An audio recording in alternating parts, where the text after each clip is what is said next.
Welcome to the Magic Channel. So, what happens when a nation's leaders are ruled by fear? That's the exact question we're diving into today with the Ballad of the Timid Leaders. It's this incredibly powerful poem by Weerathunga W Nimal that's way more than just a critique. It's pretty much an ultimatum. Let's get right into it. Right off the bat, this poem does not pull any punches. It just throws you right into this world where everything feels upside down. You've got stolen degrees walking around in broad daylight, while truth is trembling behind locked doors. And then bam, the first challenge to the leader. If you're scared of these shadows, then maybe you should just fold your crown and walk home. It's a massive statement on what happens when cowardice takes the throne.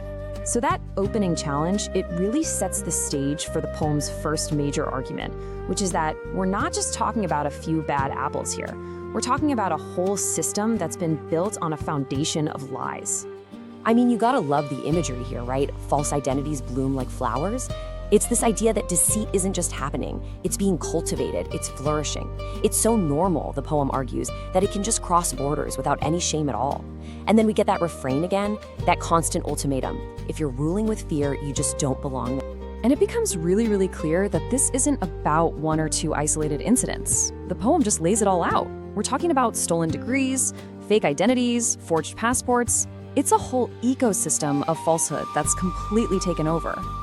So, if your entire system is built on a foundation of lies, what do you think happens to justice? Well, it pretty much disappears. Let's see how the poem explores this next. And this is where things get really heavy. The poem shifts from these big, abstract ideas of corruption to the very real human cost of it all. It brings up these haunting, unresolved cases, a sportsman, journalists who've been silenced, and the language is just so potent. Evidence melts, bones forget their stories. That doesn't sound like just incompetence. It sounds like a deliberate, active erasure of the truth. The poem basically argues that injustice isn't just some random accident, it's a process. And it breaks it down into these four really chilling steps. First, you have the crime itself. Then comes the erasure, where the evidence just sort of melts away. After that, you get the fog, this confusing official inquiry that goes nowhere. And the final step, silence. The truth is just gone. Now, the poem gets incredibly specific and incredibly raw. By referencing the Easter attacks, it connects this idea of failed justice to a very real, very painful national memory. And the accusation here is just devastating. The idea that time itself is being used as a weapon, as a shield to protect the guilty. Just seeing that number all by itself, it's powerful, isn't it? 7. The poem really isolates this detail to make you feel the weight of that time. We're talking about the real human cost of waiting for answers that just never seem to come. It turns a political point into a story of profound loss. All right, so a system built on deceit, a justice system that has vanished. What happens next?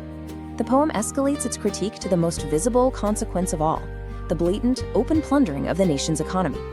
Man, this imagery is just scathing. Thieves in clean suits. It paints a picture of a kind of sanitized corporate theft, And mansions of smoke? That perfectly captures this idea of an economy built on nothing real, just hot air and false promises. And that last line is a deep moral question. Whose approval are you looking for? Because if it's the criminals, well, you've already lost. The poem then just lists out the crimes, one by one. And you can see the pattern here. It's this relentless attack on public wealth from every possible angle. The banks, disaster relief funds, national assets. I mean, even money that was already recovered somehow gets stolen again. And then after this brutal takedown of all the failures, the poem does something really interesting. It pivots. It holds up a mirror to the leaders, not of what they're doing now, but of the people's history of courage. This part just completely shifts the tone. It's this powerful reminder of a totally different past, a time of collective bravery and sacrifice. The we here is the people, the ones who actually built the nation. And that's what makes that last line so absolutely heartbreaking. The strong house they built is now being undermined by rats. And this right here just lays that contrast completely bare. On one side, you have this epic history of courage, and on the other, the current reality of fear and decay.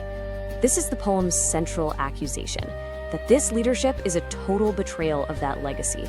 And the ultimatum here, it almost feels less like a challenge and more like a tired, pitying dismissal. So as we get to the final stanzas, the poem does something fascinating.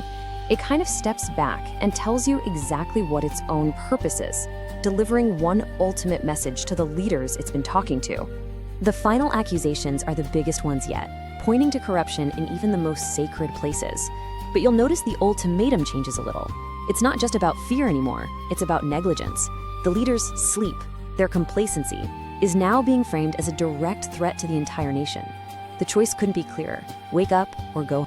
And this is so crucial. The poet comes right out and clarifies their intent. They're saying, look, this isn't a call to anger, this isn't a threat, it's a mirror. It's meant to force some self-reflection. It is, in its own words, a final warning bell. And that brings us to the poem's incredibly powerful conclusion.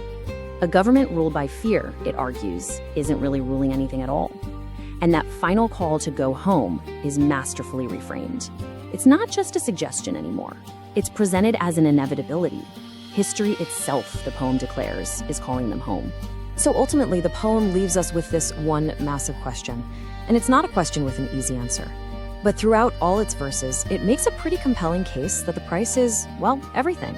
It's truth, it's justice, it's prosperity. And in the end, it's the very soul of a nation. What do you think? Thank you for watching.